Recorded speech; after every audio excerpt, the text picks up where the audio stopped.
Introduction to Mock Linguistic 1. Hello everyone! For today's video, we will be discussing the history of linguistic, the timeline of basic linguistic concepts. We, Kaisel May Giolan and Kyla May Didi Guzman, will be your reporters. 2000 BCE, Babylonian tradition, the earliest linguistic text written and cuneiform on clay tablets.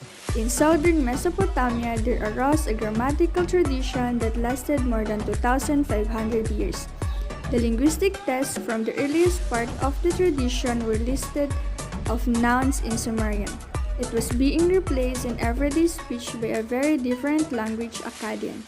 It remained, however, a prestigious language and continued to use in religious and legal contexts.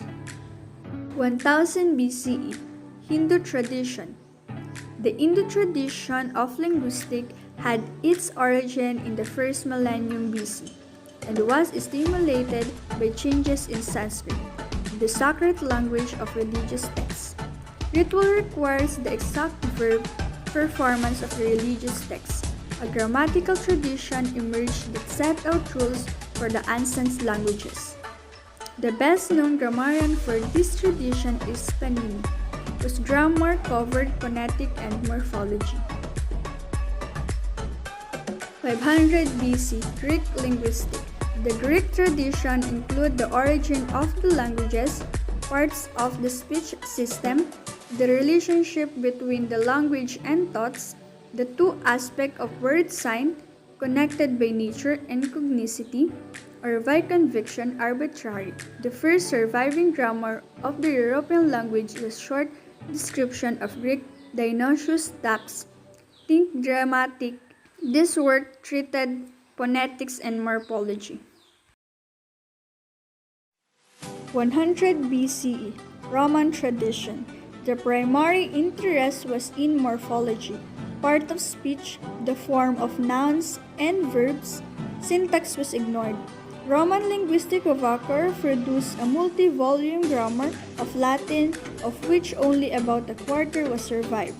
Later, grammars of Donatus and Persian were highly influential in the Middle Ages. July 18, 700, Arabic and Hebrew tradition. A Greek grammatical tradition had a strong influence on the Arabic tradition and focus on morphology and accurate phonetic description. Its beginnings are considered to be in the 7th century AD, with the work of Abu al-Aswad. The Arabic tradition served in turn as a major influence of Hebrew tradition. Later in 9th century, Ben Joseph produced the first grammar and dictionary of Hebrew. March 21, 1000.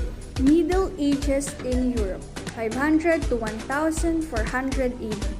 In Europe, Latin was held in high esteem as a language of the public sphere, as the primary written language, pedagogic, grammar of Latin for the native speakers of other languages began appearing.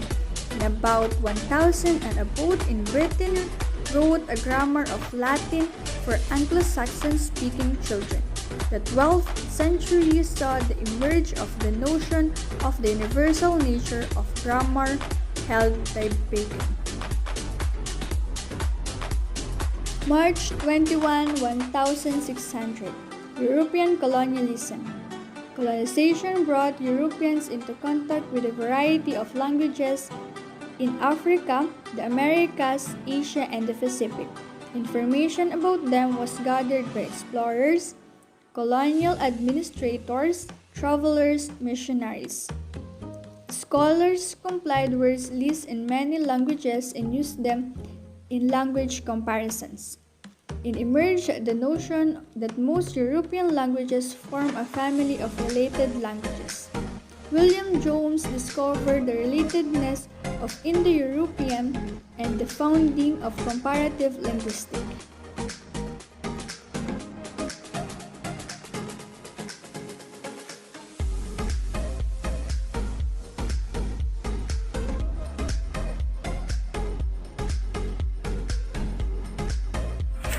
March 21, 1800. Modern linguistic beginnings. Modern linguistic focus on the idea that a language can be viewed as a self-contained and structured system situated at a particular point in the time. The Swiss linguistic Ferdinand de Saussure is acknowledged as the key figure and the founding father of modern linguistics. He championed the idea that language is a system of arbitrary signs, and his conceptualization of the sign has been highly influential. March 21, 1895. Diversification, the Prague School. The Prague School is a tradition of linguistic thought. It was a group of Czech and other linguists who formed the Linguistic Circle of Prague. This group held regular meetings and published a journal. Its primary interest was phonological theory. It also made contribution to syntax. The most famous representative was Roman Jakobson. March 21, 1900. British Structuralism. Daniel Jones took up and extended Swift's work on phonetics. J.R. Firth held the first chair in linguistics in the University of London. He brought a number of original and provocative perspectives to linguistics. He established the London School. March 22, 1940. Danish Structuralism. The Copenhagen School was headed by Louis himself, who developed an approach called glossematics. Glossematics focuses on the relation between units in the language system. It is algebraic theory of language. March 22, 1950. American Structuralism. Franz Boas, Edward Sapir, and Leonard Bloomfield were responsible for setting American linguistics on its course. Boas gathered information on the languages and cultures of Native Americans. He upheld the notion that all language should be described in their own terms. He maintained psychological and anthropological orientation, seeing language as intimately connected with the way of life and thought of its speaker. Bloomfield established linguistics as a science. March 22, 1955. Contemporary approaches to linguistics. In America, mainstream neo-Bloomfieldian structuralism became increasingly algebraic in orientation from the end of the Second World War and focused on syntax. In 1957 appeared the publication of Noam Chomsky, 1928, Syntactic Structures.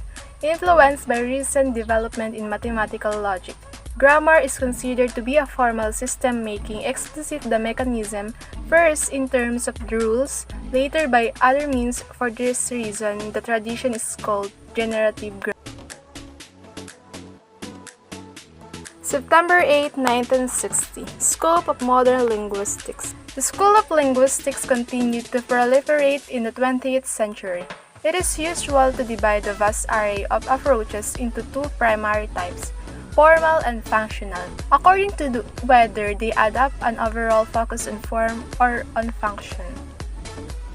March 22, 1957. Formal linguistics. In opposition to Chomskyan linguistics was functional grammar developed from the late 1960s by the Dutch linguist Simondit.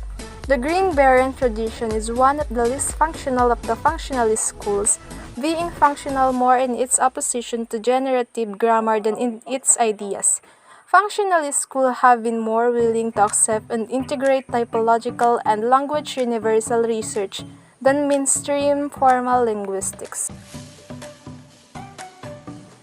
March 22, 1960. Formal linguistics.